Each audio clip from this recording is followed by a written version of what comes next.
சிவாய நமஹா. முப்போதும் திருமேனி தீண்டும் ஆதிசைவர்கள் குலத்தில் சுந்தரமூர்த்தி சுவாமிகளுடைய வழிவழி தோன்றல் அடியார்க்கு அடியேன் திருவான்மையூர் சந்தோஷ் திருமேனி சிவாச்சாரியார் அன்பர்கள் அனைவருக்கும் வணக்கம். நம்ம முக்கியமாக இந்த பதிவில் நவம்பர் மாதம் 2025 உண்டான பலன்களை கொஞ்சம் விரிவாக பார்ப்போங்க.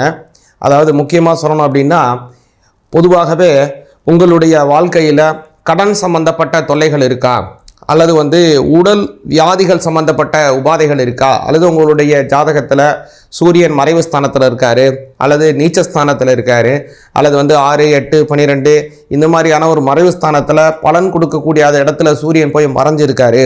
அப்போ உங்களுடைய ஜாதக ரீதியாக என்ன பண்ணணும், அதுக்கு என்ன செய்யணும் அப்படிங்கிற விஷயங்களையும், அதே போல் உடல் வியாதிகள், கடன், அதே மாதிரி அது கடுமையான வேலை உழைப்புகள், இதன் மன சொற்ப வருமானம், இது எல்லாம் 6ஆம் பாவத்தை சம்பந்தப்பட்ட விஷயங்கள். இது எல்லாமே இந்த மாதிரி உங்களுடைய ஜாதகத்தில் இருக்குது அப்படின்னா அதற்கு என்ன பண்ணணும் அப்படிங்கிறதையும் இந்த வீடியோலேயே நான் உங்களுக்கு சொல்கிறேன், தெளிவாக சொல்கிறேன். இந்த வீடியோ முழுமையாக பாருங்கள். முக்கியமாக இந்த நவம்பர் மாதம் பார்த்தீங்க அப்படின்னா கோச்சாரம் ரொம்ப அருமையாக இருக்குங்க. முதல்ல குரு பகவான் வக்ரத்தில் ஆரம்பிக்கிறார். அதாவது கடகத்தில் குரு பகவான் ஃபுல்லாக இருக்கார். அதே மாதிரி சிம்ம ராசியில் பார்த்தீங்கன்னா கேது பகவான் இருக்கார்.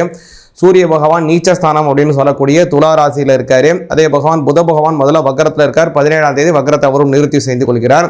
அப்புறம் பார்த்தீங்கன்னா 17ஆம் தேதி சூரிய பகவான் பெயர்ச்சியாகி விருச்சிக ராசிக்கு போயிடுறாரு. அதே மாதிரி செவ்வாய் பகவான் இந்த மாதம் முழுவதுமே அவர் விருச்சிகத்திலே தான் இருக்கார். சுக்கிர பகவானை பார்த்தீங்கன்னா முதல்ல கன்னி ராசியில் இருக்கார் முதல்ல. அப்புறம் 3ஆம் தேதி பார்த்தீங்கன்னா அவர் துலா ராசிக்கு வராரு. மறுபடியும் பார்த்தீங்க அப்படின்னா 27ஆம் தேதி இந்த மாதத்தினுடைய கடைசியில் அவர் மறுபடியும் விருச்சிக ராசிக்கு வந்துடுறாரு. அதே மாதிரி இந்த மாதம் முழுவதுமாகவே சனி பகவானும் ராகு பகவானும் கும்பராசியிலே இருக்காரு. முதல்ல பார்த்தீங்கன்னா சனி பகவான் வக்ரத்திலே தான் இந்த மாதத்தை ஆரம்பிக்கிறாரு. இந்த மாதம் 17ஆம் தேதி சனி பகவானும் வக்ரகதியை நிவர்த்தி செய்து கொண்டு நேர்கதிக்கு மாறுறாரு. இந்த 3 கிரகங்களினுடைய வக்ரம் இருக்குங்க இந்த மாதம். குரு பகவானுடைய வக்ரமும் இருக்கு. குரு பகவான் வக்ரம் எப்போ ஆரம்பிக்கிறார் பார்த்தீங்க அப்படின்னா 18ஆம் தேதி வக்ரத்தை ஆரம்பிக்கிறாரு. அதனால் இந்த மாதம் சரியாக சொல்லப்போனால் முதல்ல வரக்கூடிய, அதாவது முதல் பகுதி பிற்பகுதி அப்படின்னு 2ஆக பிரிச்சுக்கணும். இந்த மாதத்தில் இந்த மாதத்தினுடைய பலன்கள் 2ஆக, முன்பாதி ஒருத்தவங்களுக்கு வேறு மாதிரி இருக்கும், பின்பாதி ஒருத்தவங்களுக்கு வேறு மாதிரி இருக்கும். அப்போது இந்த பலன்கள் உங்களுக்கு எப்படி இருக்குங்கிறதையும் தெளிவாக பார்ப்போம். அதே மாதிரி இந்த மாதம் பார்த்திங்கன்னா நிறைய பண்டிகைகள், நிறைய விசேஷங்கள் கொண்ட மாதமாகவும் வருது. இதனால் என்ன நன்மைகள், எப்படி செய்யணும் அப்படிங்கிறதையும் தெளிவாக பார்ப்போம். சிவாய நமஹ. கன்னிராசி ஆகிய உங்களுக்கு இந்த மாதம் எப்படி இருக்குங்கிற ஒரு பலன்களை பார்ப்போங்க. இந்த மாதத்தினுடைய முதல் பகுதி ரொம்ப அருமையாக இருக்குது அப்படின்னு சொல்லிடலாம் கன்னிராசிக்காரங்களுக்கு. ஆனால் இந்த மாதத்தினுடைய பிற்பகுதி அப்படியே வேறு விதமாக இருக்குது. அதனால் முன்பகுதியில் முக்கியமான விஷயங்கள் எல்லாத்தையுமே கன்னிராசிக்காரங்க செய்து கொள்ளுங்க. குறிப்பாக சொல்கிற நல்ல விஷயமா முதல் பகுதி எந்த மாதிரியான ப்ளஸ் இருக்குது அப்படின்னா, உங்களுடைய 12ஆம் அதிபதியாக இருக்கக்கூடிய சூரிய பகவான் 2ஆம் பாவத்தில் நீச்சம் அடைஞ்சிட்டார். இந்த 12ஆம் அதிபதி நீச்சம் அடைகிறது நல்லது. இதற்கு என்ன சொல்லுவாங்க அப்படின்னா நீச்ச பங்க ராஜயோகம் அப்படின்னு பேர். அதனால் இந்த ராஜயோக பலனை உங்களுக்கு சூரிய பகவான் இந்த முதல்ல இருக்கக்கூடிய முதற் பகுதியிலே உங்களுக்கு கொடுத்துட்றாரு. கூடுதலாக குரு பகவானும் 11ஆம் பாவத்தில் இருக்காரு. இந்த முதல் பகுதியிலேயே 11ல் குரு வந்துடுறாரு, அதிசாரத்தில் வந்துட்டு இருக்காரு. அதனால் 7ஆம் அதிபதி 11ல் இருந்தால் கேட்க வேண்டிய அவசியமே கிடையாது. உங்களுக்கும் உங்களுடைய குடும்பத்தில் இருக்கக்கூடியவங்களுக்குலாம் ரொம்ப சந்தோஷமாக இருக்க போகுது, ரொம்ப திருப்திகரமாக இருக்க போகிறீங்க. ஏதாவது இன்ப சுற்றுலாக்கள் போகிறது, அல்லது குடும்பத்தோடு எங்கேயாவது படத்துக்கு போகிறது, குடும்பத்தோடு எங்கே வெளியில் போய் சாப்பிட போகிறது, இந்த மாதிரியான நிறைய நல்ல விஷயங்கள் மனசுக்கு ரொம்ப திருப்திகரமாக, ஒரு மனசுக்கு ஒரு நல்ல அனுபவத்தை தரக்கூடிய பல விஷயங்கள் ஏற்பட போகுதுங்க. அப்படி புரிஞ்சுங்க. அடுத்ததாக கவனிச்சிங்க அப்படின்னா இன்னொரு சிறப்பான விஷயம் என்ன அப்படின்னா, 6ல் சனி இருந்தாலும் கூட ஒரு வக்ரம் அடைகிறாரு. வக்ரம் அடையும் போது ஒரு 5க்கான பலனை கொஞ்சம் கொடுக்க ஆரம்பிச்சுருவாரு. அப்போ தெய்வ வழிபாடுகள் நல்லா இருக்கும். வெளியூர் ஏதாவது தீர்த்த யாத்திரை போகணும், சாமியை போய் கும்பிட்டு வரணும், சேத்திராடனம் போகணும், ஏதாவது வெளியூர் போகணும், சாமியை கும்பிட்டு வரணும், இப்படிலாம் நினச்சிருந்தீங்கன்னா அங்கே போயிட்டு வருவதற்கான வாய்ப்பையும் இந்த மாதத்தினுடைய முற்பகுதி உங்களுக்கு அமோகமாக தருகிறது. அப்புறம் செவ்வாய் பகவான் 7ஆம் இடத்திலே, அதாவது உங்களுடைய அஷ்டமஸ்தானாதிபதி உங்களுடைய 3ஆம் பாவத்தில் இருக்காரு. அதனால் மன கஷ்டங்கள் அப்படி இருந்தாலும் கூட எல்லாமே நிவர்த்தியாகி நல்லபடியான ஒரு நல்ல மாற்றங்களை செவ்வாய் பகவான் தராரு. உங்களுடைய ராசிநாதனாக இருக்கக்கூடிய புத பகவான் உங்களுடைய 2ஆம் பாவத்திலே வக்ரம் அடைஞ்சிருக்காரு. 2ஆம் இடத்துல இருக்கக்கூடிய வக்ரம் ரொம்ப நன்மையை தான் தரும். அவர் 17ஆம் தேதி வரைக்கும் அந்த இதில் போகிறதுனால பொருளாதார ரீதியாக நல்ல வளர்ச்சிகள் இருக்க போகுதுங்க.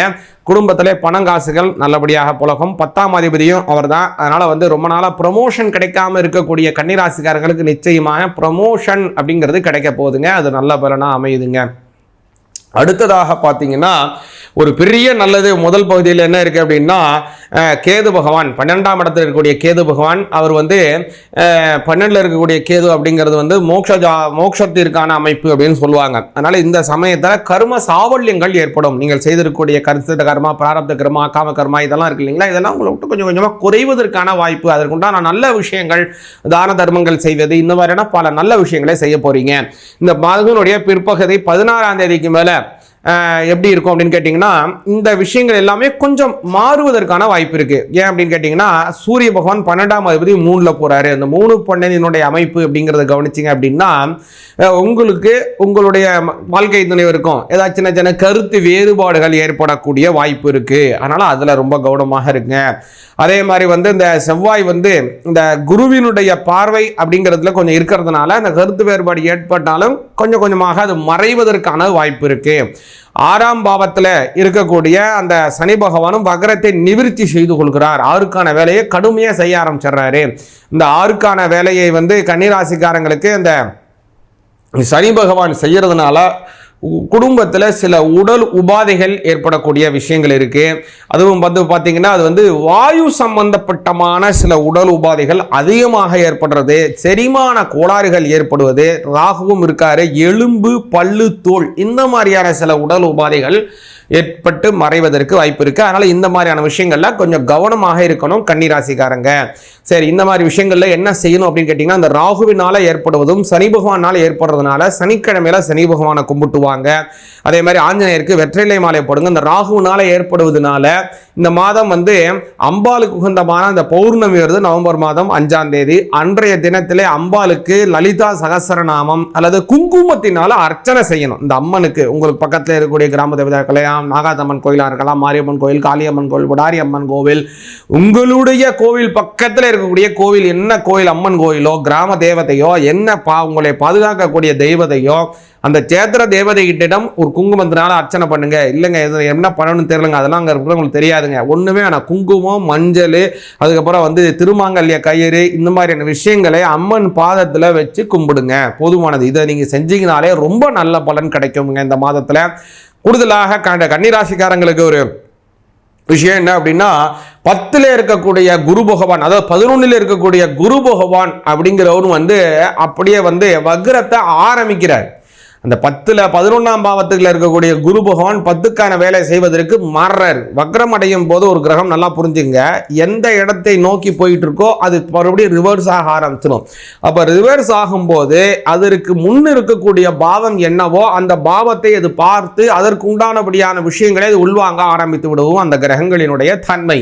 அதனால் 10க்கான வேலை, 10க்கான இடத்துல குரு பகவான் அவ்வளோ சிறப்புன்னு சொல்ல முடியாது. அதனால் அதற்கான வேலையை கொஞ்சம் கொடுக்க ஆரம்பிச்சிடுறதுனால என்ன ஆகும்னு கவனிச்சிங்க அப்படின்னா, தொழில் ரீதியாக உங்களுக்கு உங்களுடைய மேலதிகாரிக்கும் சில விதமான கருத்து வேறுபாடு ஏற்படுறதுக்கோ, அல்லது நீங்கள் வந்து டைரெக்டாக நீங்களே சொந்தமாக பிஸ்னஸ் பண்ணுறீங்களா, ஒன்றும் இல்லை, முக்கியமாக பொருளாதார ரீதியான வளர்ச்சிகள், பொருளாதார வரவுகளில் கொஞ்சம் தடை ஏற்படுவதற்கோ வாய்ப்பு இருக்கு. அதனால தான் முன்ன சொன்ன மாதிரி அம்பாலை வணங்கிப்பாங்க. சனிக்கிழமை தோறும் சனி பகவானை கும்பிட்டு வந்தீங்கன்னா ரொம்ப நல்ல பலன் பரிபூர்ணமாக கிடைக்கும்.